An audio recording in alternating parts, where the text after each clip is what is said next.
বাংলাদেশে যত অবিচার হয়েছে, বিচারের মহাসড়ক থেকে বা বিচারের রেল লাইন থেকে মানুষ ছিটকে পড়েছিল। উনি আসার পরে গত 16 মাসে সেই মহাসড়কে আমাদেরকে তুলে দিয়েছেন। আমরা সেই পথ ধরে হাঁটতে চাই, স্বাদ নিতে চাই।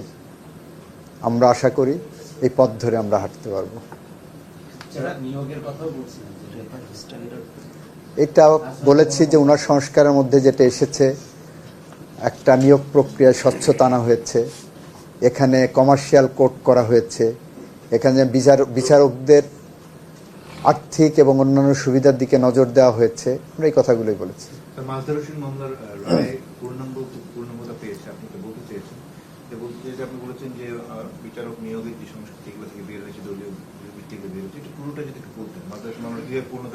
এইটা মাজদার হোসেন মামলায় বিচার বিভাগের নিয়োগ প্রক্রিয়ায় যে স্বচ্ছতার প্রয়োজন, সেই স্বচ্ছতাগুলো একটা প্রক্রিয়ার মাধ্যমে, একটা কমিটির মাধ্যমে নিরপেক্ষভাবে করার চেষ্টা করা হয়েছে। আমরা একটা মহাযাত্রায় শুরু করেছি, এটাই বলতে চেয়েছি।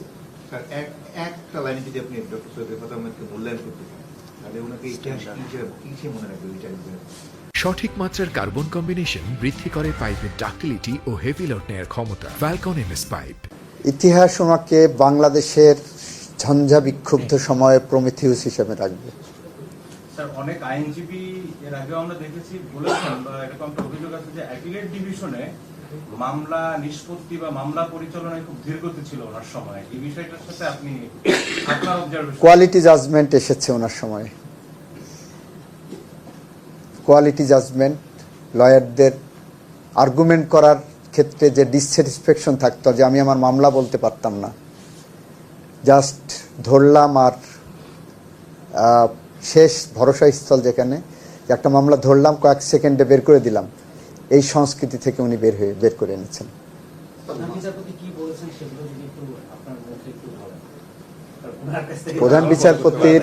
প্রধান বিচারপতির এন্টার বক্তব্যর মোদ্দা কথা হলো, গণতন্ত্র আমাদের অন্যতম লক্ষ্য। ওনার বক্তব্যের অন্যতম মূল মোদ্দা কথা হলো, এই সংবিধান আমাদের মূল ভিত্তি, এই সংবিধানকে কেন্দ্র করেই আমাদের এগিয়ে যেতে হবে। এই সংবিধানকে কেন্দ্র করেই আমরা আমাদের মূল্যায়ন করব, সংযোজন, বিয়োজন, সংশোধন এই সংবিধানকে আবদ্ধ করি। উনি বলেছেন বাংলাদেশের বিচার বিভাগকে আরও বেশি অ্যাক্টিভলি গণতন্ত্র, আইনের শাসন, মানবাধিকার রক্ষার্থে ভূমিকা রাখতে হবে। উনি বলেছেন এই ভূমিকা রাখতে গেলে শুধুমাত্র বিচারকরা না, বারের ভূমিকা অনবদ্য। উইদাউট এ গ্রেট বার বিচার বিভাগ অসম্পূর্ণ, বিচার বিভাগ একা একা পথ হাঁটতে পারবে না। এটা ওনার মোদ্দা কথা। একটা প্রসঙ্গ বলছিলেন যে এই যে জুলাই গণঅভ্যুত্থান হয়েছে, এটা সংবিধান বিরক্তির জন্য নয়, বরঞ্চ সংবিধানের মূলনীতির কিছু সংস্কার। এক্স্যাক্টলি বলেছেন এটা, যে জুলাই গণ অভ্যুত্থানের যে চেতনা, যে প্রেরণা, যে প্রেক্ষাপট, যে প্রেক্ষিত, সব কিছুই এই সংবিধানকে বিলুপ্তির জন্য করা হয়নি। এই সংবিধানকে তার রাইট ট্র্যাকে নেওয়ার জন্য করা হয়েছে। এই সংবিধানকে ভিন্নভাবে ব্যাখ্যা করা হতো, এই সংবিধানকে ভিন্নভাবে ইন্টারপ্রেট করা হতো, যেটা আমরা অতীতে বারবার বলেছি, যে এই সংবিধানের দোহাই দিয়ে দিনের ভোট রাতে করা হয়েছে।